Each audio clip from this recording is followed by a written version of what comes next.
leg presses. I changed the stat sheet a little bit. We got a beautiful picture of the 7 times Mr. Olympia, Phil Heath, potentially one of the best genetics for bodybuilding, because Ronnie Coleman for me is the best genetics for muscle building, to be as big as fucking possible. But Phil Heath had a quality to his skin and the insertions of his muscles that was really weird, you know. It was really impressive to see, because the dude was gigantic. He was like open bodybuilder. Like at the time there wasn't other categories, if I remember correctly, and or they were just starting.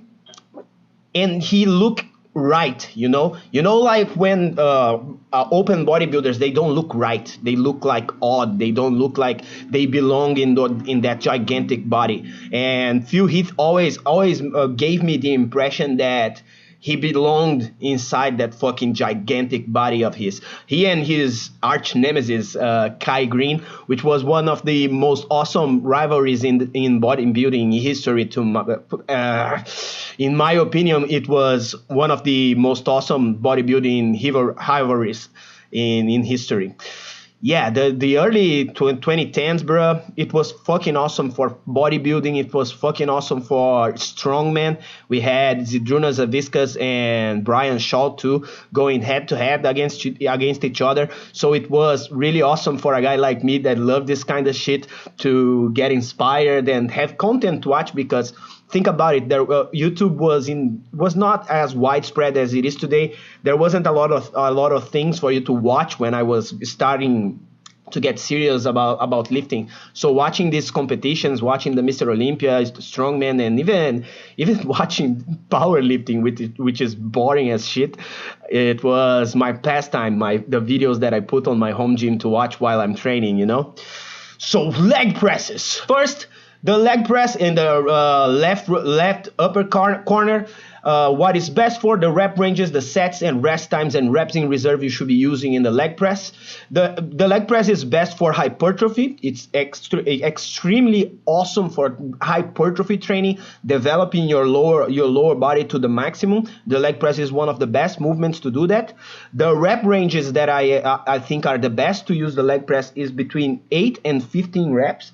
One of the things that the leg press is particularly unique in hypertrophy training is that you can put a fuck ton of force, isolate your legs without compromising your fucking back, and allow you to go against really heavy weights for even more than 10 and 12 reps safely. So it's really one of the fucking best movements for hypertrophy on the lower body.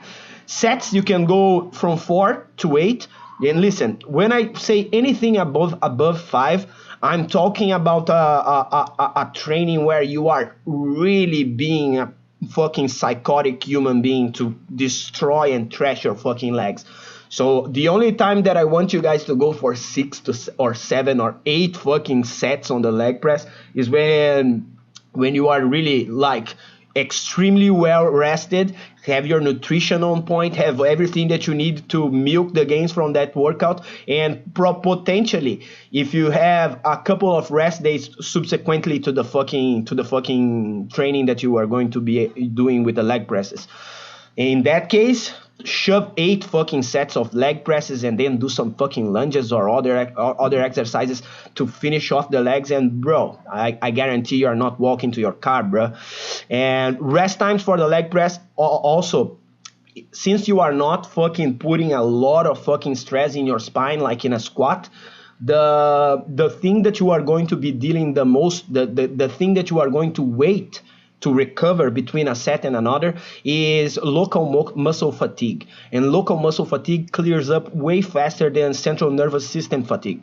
So the rest times can be way lower in the leg press. So right around 2 minutes to 3 minutes. And if you are one of those cycles that rest for 1 minute, listen, bro, the only time you should be resting for 1 minute is when you're doing biceps and lateral raises and that kind of shit, you know, like things that are really small, like calves and targeting your rear delts. It's the only time that you should be resting for just 1 minute, because you are to clear the fatigue in those little areas is super fucking fast. okay? But when we are talking about legs, when we are talking about movements that put a ton of fucking stress on your body, you are moving a lot of fucking weight, longer rest times will allow you to milk the best stimulus. And reps in reserves, from up to failure. The thing with the leg press is that some dudes, they explode too fast on the way up, on the concentric portion of the lift, and those first 5 to 6 reps where you are like demolishing the fucking, you're demolishing your knees essentially, where you are going hyper fast, they make the last couple of reps be the thing that fucking blows your knee off and hurts your knees. So I want you guys to always think about going to failure, always grinding reps to the best of your ability. But in the first couple of reps in the leg press, when you are going from 1 to 6 reps, be really mindful and try to milk that time under tension. Try to go for like a count to 1 or 1.5 when you are moving the weight forward in the concentric portion, and when you are moving the weight towards you in the eccentric portion. Try to really take your time and feel your legs. Pay attention to how your legs feels while you are executing the movement, because that will really help you not fuck up your knees when you are executing this movement. So moving forward with the leg press, let's throw some strength standards here. The leg press, bro, you cannot be fucking go with CC fucking weights with the leg press. You need to understand this movement only works if you shove a ton of weight in there. So a beginner, and I need to preface this. When I say beginner, it's not the guy that is just starting at the gym. I actually need to change that to novice. When you are a novice lifter, you have your 3 months, 5 months, 6 months of training under your belt. But that's what I'm trying to say when I say strength standards for a beginner, because a beginner can literally start with a plate in each side, and it depends. But a novice should be able to leg press at least his body weight, like for those 8 and 15 reps, and milk a great stimulus. An intermediate lifter, 2 times the body weight, at least 2 times the body weight. And listen, if you are a fucking horse of a human being, because there are this kind of genetic fucking freaks that have strength, a ton of fucking strength, then I need you to go to at least 2 times your body weight, but go higher if you can. If you can go higher on the leg press, go higher. If you are a guy that spend your entire fucking life like playing soccer and using your legs, and you have that capacity to express a ton of strength with your legs, don't be shy about hogging all the fucking plates in the gym and doing your leg press as heavy as possible, because that's the main objective of the lift, and the way that the lift is going to really benefit you. And a more advanced guy, 3 times your body weight is absolutely perfect to maintain your legs with a nice, awesome development. And same deal, bro. If you can go higher than that, congrats to you, bro. The heaviest lift that I've ever seen in my life was a dude in an old gym that I used to work out here called Extrema Força, which is extreme strength. The dude was doing like leg presses with 550 kilos, so about 1,200 pounds, and doing reps with that shit. The dude was a fucking horse of a human being, bro. So, all right, deloads. When should you deload with your fucking leg presses? Boom. If you are a beginner, if you are a novice, if you have less than 1 fucking year on the gym, don't worry, my brother. You don't need to deload. Go fucking crazy and milk all the fucking gains that you can. Once you are already pretty strong and you already have nice cuts and a nice sweep to your legs, you are already getting a little bit beefy. You have 1 to 3 years of training. You are an intermediate. You are starting to get strong. People are starting to recognize in you. You are starting to consider using shorts, something that you never considered a single time in your life, but you are thinking, yo, my legs look awesome. I'm going to use shorts now. So once you are an intermediate, if you are doing leg presses consistently throughout the weeks, then every 12th week, take a break from the leg presses or deload to reduce the volume and the intensity that you are using in the exercise to 50%, and let your body resensitize, let the things that you stimulated in your legs to heal up, so you can keep progressing further after the fucking deload. And advanced lifters, guys like fucking Phil Heath or whatever motherfucker that have 3 trunks for legs, then yo, every leg workout is absolute destruction, and you should consider take a deload every 6 weeks, and even more frequent than that. It all depends on how fucking crazy you are going to the gym, but how fucking crazy you are going in your workouts. But it's a pretty good idea to every month and a half or every month to be deloading when you are using the leg press to develop your fucking legs, bro. So moving forward, we have the volume landmarks, which is how many sets you need to do to maintain your fucking legs, how many sets you need to do to improve slowly, to improve fast but in a manageable way, and to improve to the fucking best of your abilities, almost imploding your fucking knees and risking injury.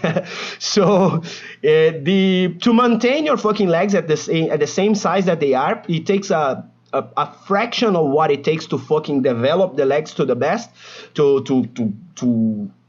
develop the fucking legs. And that is right around 3 sets a week. Okay, so just make sure that you have a leg day in place, that you have one of the days of the week. You can do 3 fucking sets of leg presses. Go hard and heavy on those 3 sets, and you will maintain everything that you built going crazy in the past with just that little maintenance, okay?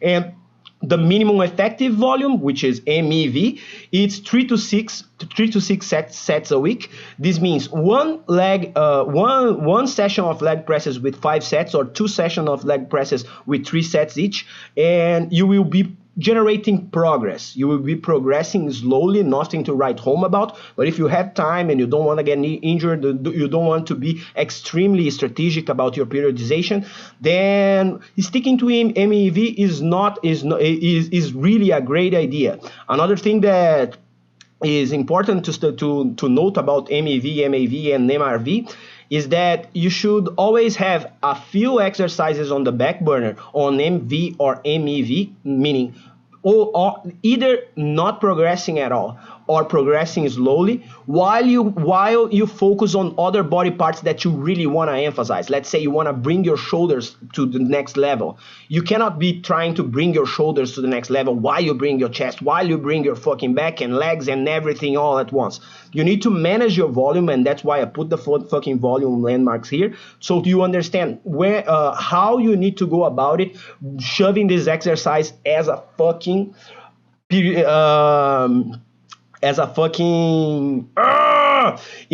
cat fucking destroyed my concentration.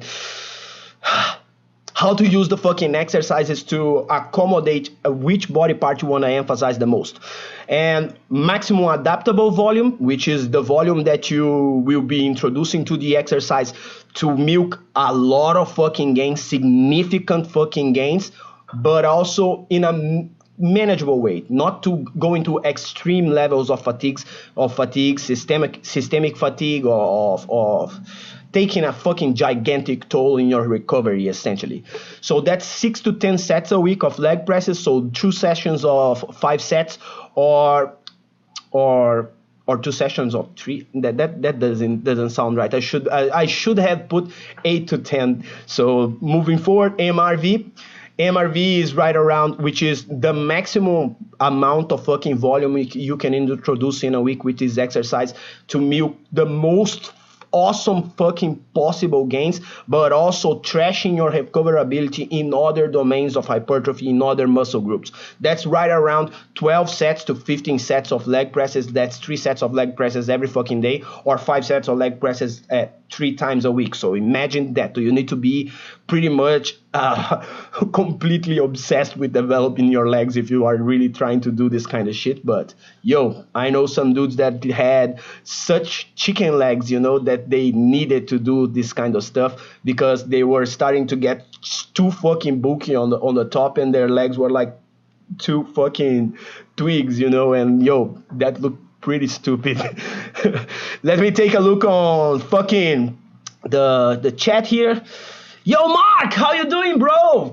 Yo, I've heard they help with deadlifts. Thoughts? Yeah, they help with deadlifts.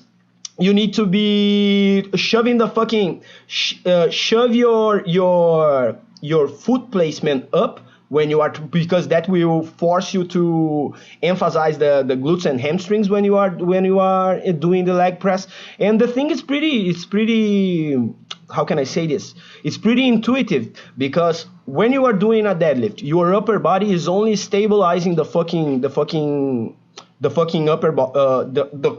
spine and everything else. What is doing the work, what is really moving the weight, is the glutes and the hamstrings. The bulk of the load is completely being moved by the glutes and the hamstrings. So if you use the leg press to improve upon your glute and hamstrings, or your overall leg, you don't need to do anything special, because it's 100% bro science, that shit that I just mentioned. If you put your fucking foot up on the foot plate, it emphasizes hamstrings and glutes more.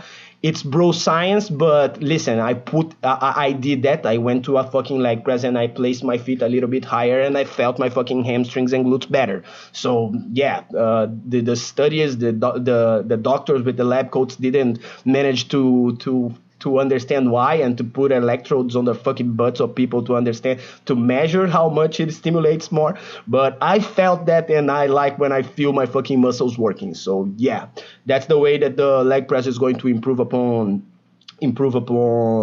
your deadlifts, bro. Bro, science is fucking real, bro. 100%, bro. It's like that dude from Bro Science Life, the Don Mazzetti. He always say, like, it's 50% science, 50% magic, and 100% results. I love that shit, bro. Now let's fucking rank this motherfucking thing. The range of motion on the leg press is one of the best ranges of motions in the leg training department. It depends on the machine that you are using. It depends on the angle that you are using. That angle that Phil Heath is using is fucking awesome. If you don't have any hip problems, and you can like kind of point your fucking asshole a little bit further to up front, and like it's something that if you did on the squat, I would shoot you on the face, but for the leg press, you really bring those knees near your chest and really touch the knees on your chest, and let your glutes get a little bit of a stretch when you are doing it. And that range of motion is really, really good. And the thing about it is that because you can change the placement on your foot, people that would never be that deep in a squat can access that super deep stretch under tension in the legs. So the range of motion, I'm going to go with a 5. It's pretty gnarly. It's pretty gnarly indeed, bro.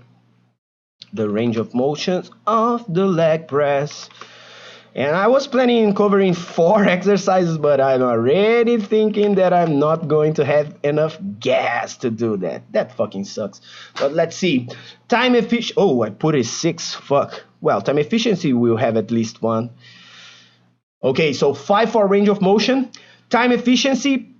Yo, the leg press can be extremely time efficient, but you need to be a fucking psycho to do a fucking entire workout where the only thing that you do is leg presses, because by the set 4, your legs will already be shaking, and you will need to like invoke the powers of almighty Broding to fucking finish your fucking sets. It's a little bit like doing German volume training. I don't know if any of you guys ever tried that shit, but it requires a special fucking human being to go there and endure that kind of workout, It's the complete opposite of going to the gym and doing 5x5s. It's like, 6 fucking sets of 12 with heavy ass weights on the leg press. That is fucking gnarly as shit. So usually I will recommend go for 4 sets of 10 and you are fucking good with the leg presses. Then shove something on top of that. Maybe some leg extensions. I really don't like leg extensions, but a lot of people love that shit.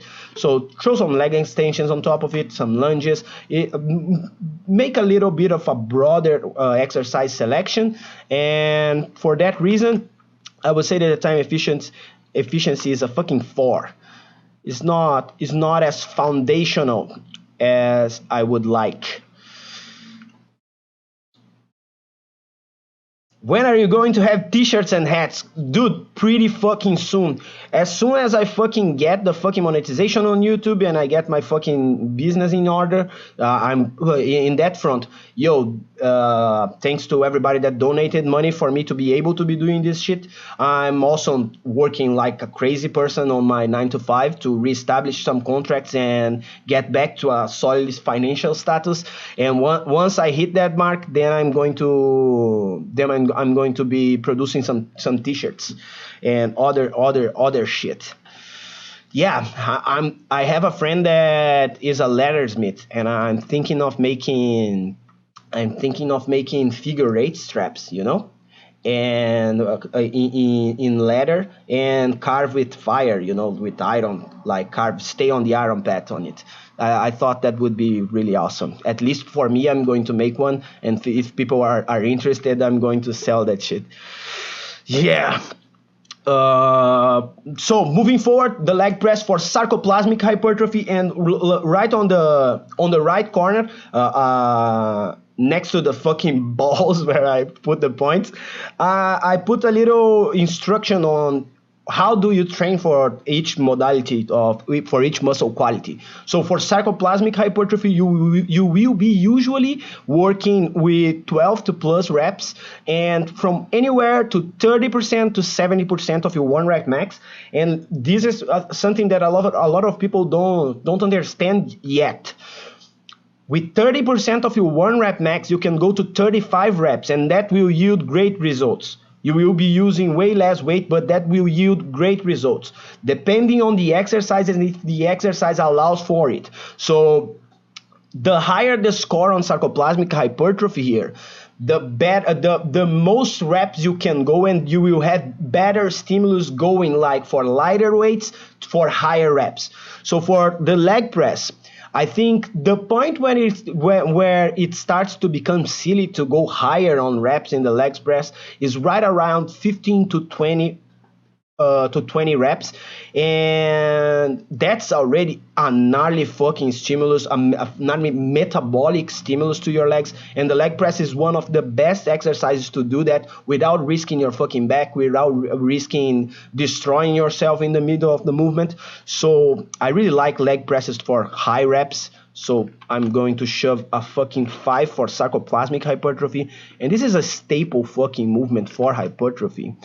And for that reason, my brother, you already know that the best rep range for this shit is 8 to 15, and myofibrillar hypertrophy is primarily introduced when you are working at the 4 to 15 rep range with 65 to 85% of your 1 rep max. So the leg press for myofibrillar hypertrophy is bonkers, bro. It's absolutely gnarly. It's potentially the best movement for fucking leg development. I always say that every movement is the best movement because I fucking just love fucking training, bro. If it has iron and I can express strength against it, I fucking love that shit. So the leg press, fucking 6 for myofibrillar hypertrophy, bro. It's awesome.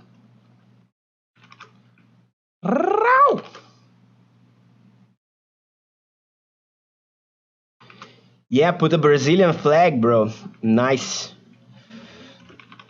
Stay on the iron path. Yeah. Fuck yeah. So, power. Power is strength expressed through speed. So it's explosiveness, it's athleticism, it's the ability to generate dynamic kinetic force. For that, my friends, the leg press is kind of silly, you know, because when you go too fucking crazy on the concentric portion of the leg press, what you are really doing is risking your fucking knees to pop off. So for power training, I'm not recommend this fucking shit. This is a hypertrophy move, and it's really easy to demolish your knees when you go like as fast as fucking possible on a leg press.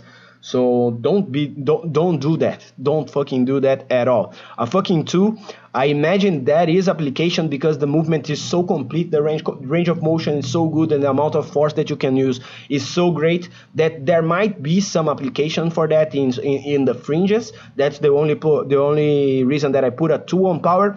But yo, that's not really intelligent. That's for sure not an intelligent way to be using your fucking leg presses.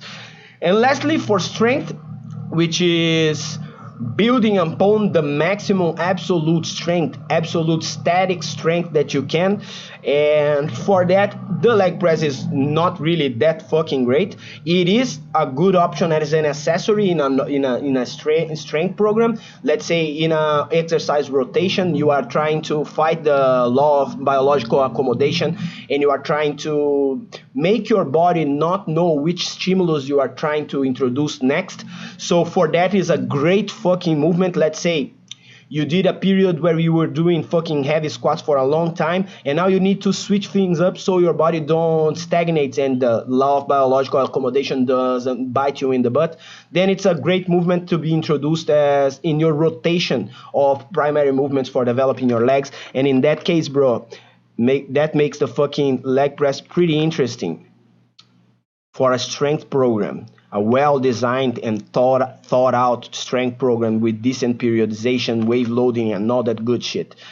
So that is a fucking 4, bro. What's up, Adam? How you doing, my boy? Hell yeah, bro. Thanks for coming by, bro. So that's it for the fucking leg presses, bro. Let's move forward to the fucking hammer curls.